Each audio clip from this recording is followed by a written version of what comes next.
Hai teman-teman, Assalamualaikum warahmatullahi wabarakatuh. Bertemu lagi dengan Miss Helni di pembelajaran hari ini. Teman-teman tahu hari ini kita mau belajar apa? Betul, hari ini kita akan belajar sosial ya. Materinya tentang apa sih? Materinya adalah lanjutan tentang materi yang minggu kemarin, yaitu tentang letak astronomis dan letak geografis Indonesia beserta dengan pengaruhnya. Yuk kita simak. Hai teman-teman, Assalamualaikum warahmatullahi wabarakatuh. Ketemu lagi dengan Miss Helni di pembelajaran hari ini, yaitu pembelajaran sosial ya. Oke teman-teman, bagaimana nih keadaannya hari ini? Miss Helni berharap teman-teman dalam keadaan baik, tak kurang apapun. Oke, teman-teman, hari ini sosialnya mau belajar apa ya? Coba teman-teman perhatikan. Ini adalah gambar peta ya, gambar peta dunia. Nah, ternyata di peta dunia ini ada pulau kecil ya yang akan misalnya tunjukkan dengan tanda merah ini. Pulau apakah itu? Betul, ini adalah Kepulauan Indonesia. Iya betul, karena hari ini kita akan belajar tentang letak Indonesia beserta dengan pengaruhnya.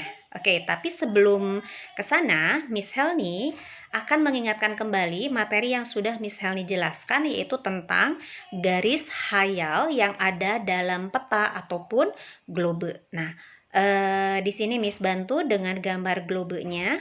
Ternyata di globe atau di peta itu ada garis-garis hayal ya, yang mana garis hayal ini ada yang garis hayalnya itu ditarik dari utara ke selatan sehingga membagi bumi menjadi dua, yaitu barat dan timur. Ini disebut garis bujur 0 derajat atau nama lainnya adalah garis meridian. Sedangkan garis yang berada di sebelah barat ini namanya adalah garis bujur barat. Sedangkan garis bujur yang berada di sebelah timur ini disebut garis bujur timur. Nah, kalau garis yang ditarik dari barat ke timur sehingga membagi dua bumi kita menjadi utara dan selatan disebut garis khatulistiwa. Garis khatulistiwa ini disebut juga garis lintang 0 derajat atau garis ekuator. Kalau garis lintang yang berada di sebelah utara disebut lintang utara, garis yang berada di sebelah selatan disebut garis lintang selatan. Sedangkan yang di atas ini teman-teman yang warna merah ini adalah kutub utara, ini adalah kutub selatan. Oke, gimana teman-teman? Udah paham? Oke, kalau sudah paham, Miss akan coba mengetes teman-teman. Oke, teman-teman lihat yang A itu garis apa?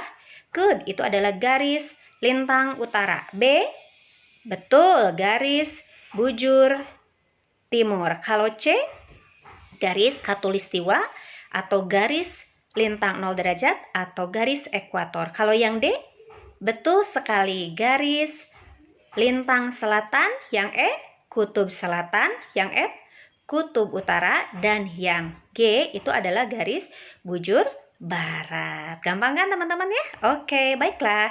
Kita akan langsung masuk ke materi tentang letak Indonesia dan pengaruhnya. Ya, oke. Letak Indonesia di pertemuan minggu lalu itu dibagi menjadi 4, ada letak geografis, astronomis, strategis, dan geologis. Tapi yang akan kita bahas hari ini hanya 2, yaitu letak geografis Indonesia dan astronomis. Tapi disertai dengan pengaruh-pengaruhnya. Oke, apa sih letak geografis? Letak geografis adalah letak suatu wilayah yang dilihat dari kenyataannya di permukaan bumi. Letak geografis Indonesia itu diapit oleh 2 benua, yaitu Asia dan Australia, dan diapit oleh 2 samudra, yaitu Samudra Hindia dan Samudra Pasifik. Itu letak geografis Indonesia. Oke, Miss akan tunjukkan dengan peta. Boleh teman-teman perhatikan petanya? Ini adalah Kepulauan Indonesia. Ini Kepulauan Indonesia. Nah, batas-batas negara Indonesia teman-teman juga harus tahu. Ada batas di sebelah utara. Boleh teman-teman lihat, di sebelah utara itu ada Malaysia. Ini Malaysia. Ini juga Malaysia. Kemudian ada Singapura. Di sini kecil teman-teman. Dan ada Filipina. Ini Filipina. Dan di sini adalah Laut Cina selatan. Kalau batas sebelah selatan di sini ada Samudra Hindia, kemudian di sebelah sini ada Timor Leste, dan di bawah ini ada Samudra Hindia. Kalau batas sebelah barat di sini teman-teman, ini adalah Samudra Hindia, dan batas sebelah timur di sini ada Samudra Pasifik, kemudian ada Papua Nugini. Ya, itu batas-batas negara Indonesia. Oke, apa sih pengaruhnya letak geografis? Yang pertama, Indonesia memiliki 3 iklim. Ada iklim musim atau muson, ada iklim tropis, dan ada iklim laut. Iklim musim atau muson, Indonesia itu memiliki 2 angin muson barat dan angin muson timur, dan iklimnya tropis, sehingga mengakibatkan negara kita memiliki 2 musim, dan iklim laut, Indonesia mendapatkan curah hujan yang sangat tinggi. Kemudian selain itu, Indonesia memiliki keragaman budaya berupa seni, bahasa, peradaban, dan agama akibat diapit oleh 2 benua. Orang-orang yang berasal dari benua Asia mau ke Australia itu akan mampir di Indonesia, sehingga mereka akan membawa bahasa mereka, akan membawa peradaban mereka, dan sehingga akan mempengaruhi peradaban dan bahasa yang ada di negara kita. Kemudian wilayah Indonesia sangat strategis karena dilalui oleh jalur silang perdagangan internasional, dan inilah yang akan mengakibatkan perekonomian negara kita akan semakin meningkat. Dan terakhir, Indonesia memiliki keanekaragaman hayati yang melimpah, baik keanekaragaman flora dan faunanya. Nah, ini Miss akan jelaskan angin muson barat, ini angin muson timur. Teman-teman perhatikan, angin muson barat. Lihat tanda panahnya teman-teman, angin muson barat, angin yang berasal dari benua Asia, ini benua Asia itu di atas sini, ke Indonesia, melewati samudra yang sangat luas sehingga membawa udara lembab, sehingga mengakibatkan Indonesia mengalami musim hujan. Kalau angin muson timur itu berasal dari bawah sini, yaitu dari benua Australia. Benua Australia Utara itu banyak gurunnya sehingga membawa angin panas ke Indonesia, sehingga mengakibatkan Indonesia mengalami kemarau, ya. Oke, teman-teman, angin muson barat, angin muson timur itu berhembus setiap 6 bulan. 6 bulan ya. Jadi angin muson barat 6 bulan, angin muson timur juga 6 bulan. Angin muson barat tadi menyebabkan musim hujan, angin muson timur menyebabkan musim kemarau. Nah, biasanya itu ada waktunya. Kalau angin muson barat ini yang hujan ya, itu adalah bulan Oktober sampai Maret. Miss suka ingatnya Omar. Yang hujan-hujanan itu Omar, Oktober Maret. Kalau yang kemarau atau angin muson timur itu Asep, April dan September. Jadi kata kuncinya yang suka hujan-hujanan Omar, Oktober Maret, yang suka panas-panasan Asep, April September ya. Nah, tapi ada perubahan teman-teman, dari hujan ke kemarau atau kemarau ke hujan itu disebut dengan musim pancaroba. Oke, paham teman-teman? Insya Allah paham ya. Iklim di Indonesia tadi adalah iklim tropis, sehingga mengakibatkan Indonesia memiliki 2 musim, yaitu hujan dan kemarau. Tapi teman-teman perlu tahu bahwa iklim di dunia itu dibagi menjadi 4. Ada iklim tropis, ada subtropis, ada sedang, dan ada iklim dingin ya. Karena Indonesia berada di garis khatulistiwa, itu yang warna hijau teman-teman ini, sehingga mengakibatkan Indonesia memiliki iklim tropis. Iklim tropis itu berada di wilayah 23,5 derajat lintang selatan sampai 23,5 derajat lintang utara. Kalau iklim subtropis adalah yang warna kuning ini.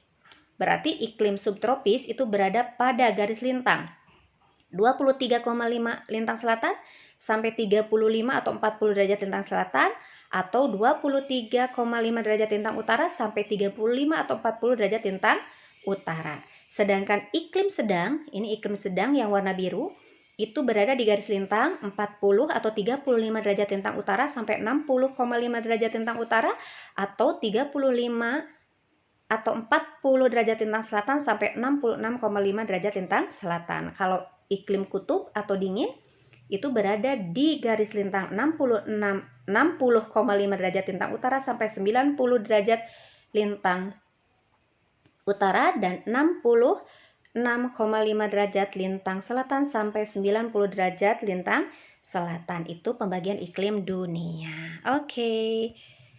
Lanjut, kelebihan letak geografis dan kekurangannya. Ini sekilas aja Miss jelaskan. Jadi kelebihan letak geografis, Indonesia bisa menjalin hubungan baik dengan negara-negara di benua Asia dan Australia. Indonesia memiliki pulau yang banyak sehingga kaya akan budaya. Lautan yang luas bisa mengakibatkan kaya akan ikan, karang, minyak bumi, dan mineral. Indonesia berada di kawasan tropis sehingga membuat kaya akan hasil hutan dan jenis tanaman lain, dan tanahnya juga subur. Kemudian Indonesia akan menjadi paru-paru dunia karena di Indonesia banyak sekali hutan hujan tropisnya. Tapi ada kekurangan dari letak geografis Indonesia. Ya, kekurangannya apa? Kekurangannya itu lahan Indonesia karena sering digunakan atau sering dimanfaatkan secara berlebihan bisa mengakibatkan kritis ya, atau abrasi atau pencemaran air, kemudian munculnya kerusakan lingkungan biotis, kemudian bisa juga kerusakan sumber daya alam karena tidak dilengkapi dengan penanggulangannya. Bisa muncul bencana alam seperti gempa bumi karena tadi ya, dengan adanya Indonesia yang dilalui oleh 2 lempeng pegunungan besar itu mengakibatkan Indonesia rawan akan gempa gitu ya. Terus karena kurangnya pengembangan potensi seni dan budaya lokal dari setiap etnik dan budaya, maka ciri kehidupan kita akan mulai berkurang ya. Itu. Nah, ini teman-teman, boleh teman-teman lihat, ini adalah kepulauan Indonesia. Ini kepulauan Indonesia. Coba Miss Helni mau tanya, kalau Indonesia itu berada di benua apa sih? Good, betul, berada di benua Asia. Oke, letak astronomis Indonesia. Sekarang kita bahas letak astronomis Indonesia adalah letak suatu wilayah dilihat dari garis lintang dan garis bujurnya. Berapa letak astronomis Indonesia? Yaitu berada di 6 derajat lintang utara sampai 11 derajat lintang selatan dan 95 derajat bujur timur sampai 141 derajat bujur timur ya. Karena letak astronomis itu berdasarkan garis lintang dan garis bujur, apa sih pengaruh garis lintang? Pengaruh garis lintang adalah Indonesia memiliki iklim tropis. Kalau iklim tropis berarti memiliki 2 musim, sehingga mengakibatkan curah hujan yang tinggi, kemudian terdapat hutan hujan tropis yang luas, sinar matahari sepanjang tahun, dan kelembaban udara yang sangat tinggi ya. Sedangkan pengaruh dari garis bujur adalah Indonesia dibagi menjadi 3 daerah waktu, yaitu WIB, WITA, dan WIT. Apa perbedaannya? Kita lihat di pembagian waktu Indonesia. WIB itu adalah waktu Indonesia bagian barat, kemudian WITA waktu Indonesia bagian tengah, WIT waktu Indonesia bagian timur. Tadi pembagian waktu di Indonesia akibat pengaruh dari garis bujur. Nah, sekarang Miss tanya lagi nih. Di pertemuan minggu sebelumnya ada satu kota yang dilalui oleh garis bujur 0 derajat. Kota apakah itu? Betul, kota Greenwich ya. Sehingga kota Greenwich ini dijadikan patokan diberlakukannya waktu dunia, yaitu GMT, Greenwich Meridian Time. Berapa jam bedanya GMT dengan WIB? Bedanya 7 jam. GMT dengan WITA 8 jam, GMT dengan WIT itu 9 jam. Ya, ingat, Greenwich itu adalah kota yang berada di garis bujur 0 derajat. Sekarang, yang termasuk WIB, WITA, dan WIT itu daerah mana saja? Miss akan bantu di tabel ini. WIB bedanya 7 jam lebih awal dibanding GMT. Wilayah mana saja? Jawa, Sumatera, kemudian Madura, Kalimantan Barat, dan Kalimantan Tengah. Itu WIB. Sedangkan WITA bedanya 8 jam dengan GMT. Daerah mana aja? Sulawesi, Bali, NTT, NTB, Kalimantan Timur, Kalimantan Selatan. Sedangkan WIT, waktu Indonesia bagian timur, bedanya 9 jam dibanding GMT. Wilayah Maluku, Papua, dan Papua Barat. Ya, kalau teman-teman perhatikan, WIB ke WITA dari 7 ke 8 itu bedanya 1 jam, dari WITA ke WIT itu bedanya 1 jam, sedangkan dari WIB ke WIT itu bedanya adalah 2 jam. Kita balik lagi ke gambar tadi teman-teman, ya. Nah, jadi kalau di WIB itu lebih awal ya, udah malam. Sedangkan di WITA itu siang. Sedangkan di WIT itu pagi gitu ya. Oke, sekarang kalau misalkan nih teman-teman, di waktu Indonesia bagian barat, taruhlah di Jawa. Kalau Miss Helni di Jawa, itu pukul 10. Pukul berapakah di WITA atau di Bali? Berarti bedanya 1 jam. Ya, berarti di Bali tadi pukul 9 ya. Kalau di Jawa pukul 10, di Bali pukul 9. Dan selanjutnya nanti ya, kita akan bahas lagi di pertemuan selanjutnya. Oke. Itu saja teman-teman ya.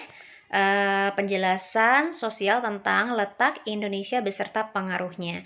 Jika teman-teman masih ada yang mau ditanyakan, boleh ya teman-teman bertanya di grup WA siswa, kemudian boleh juga langsung japri ke Miss Helni. Kalau ada yang belum paham, boleh tonton video ini berulang kali ya. Tapi sebelum kita akhiri, silahkan teman-teman mempelajari video ini ya, karena boleh lihat tampilan di sini. I can do it, I want to do it, how do I do it? I will try to do it, I can do it, I will do it. Akhirnya mencapai sukses. Oke ya, Miss doakan teman-teman semuanya bisa memahami materi ini. Nah, sebelum diakhiri nanti silahkan teman-teman coba tebak angka yang ada di slide ini atau di video ini ya. Oke, itu mah boleh nanti teman-teman lakukan sendiri. Oke, terima kasih banyak teman-teman. Miss tutup pembelajaran sosial hari ini dengan Assalamualaikum warahmatullahi wabarakatuh.